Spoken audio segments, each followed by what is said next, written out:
Hi, I'm Leah Darrow, and here are 3 ways that you can follow Jesus.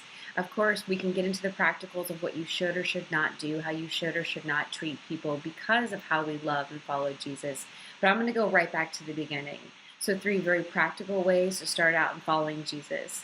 And maybe you're further along in your journey with Him, but these are still great ways that we can start over, renew ourselves, and refresh in our relationship with Christ. So, the first one is to know Jesus.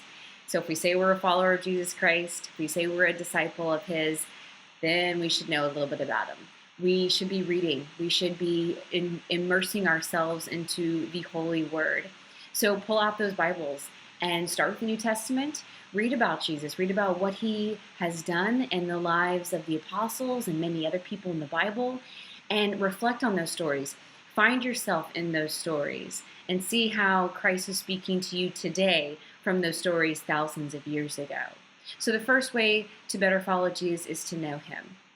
Second way is to talk to Him. Christ wants a relationship with us, so that involves communication, and He would really enjoy hearing from you. Tell Him about your day. Talk to Him out loud in the car as you're driving to and from work if you want. Obviously, talking to Him in prayer is just as good too. But speak to Him. He's a real person who truly cares about you.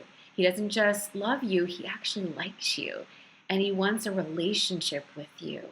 So talk to Christ. Tell Him about your joys, your sorrows, your pains, your frustrations, everything, and give it to Him. A third way that we can follow Jesus is to listen to Him. So this just involves quieting our hearts and allowing Him to speak to us. We are a unique and unrepeatable creation from God. And so God will speak to us in a very unique and unrepeatable way that only that we would know and understand.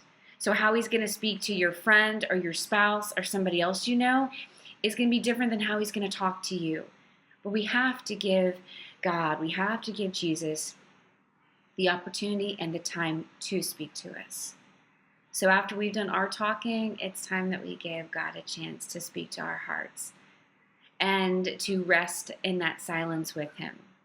I hope these 3 practical ways of knowing Jesus through reading Scripture, talking to Him because He wants relationship, and then listening to Him because He speaks to our hearts will help you in your journey with Christ. Thanks so much. God bless.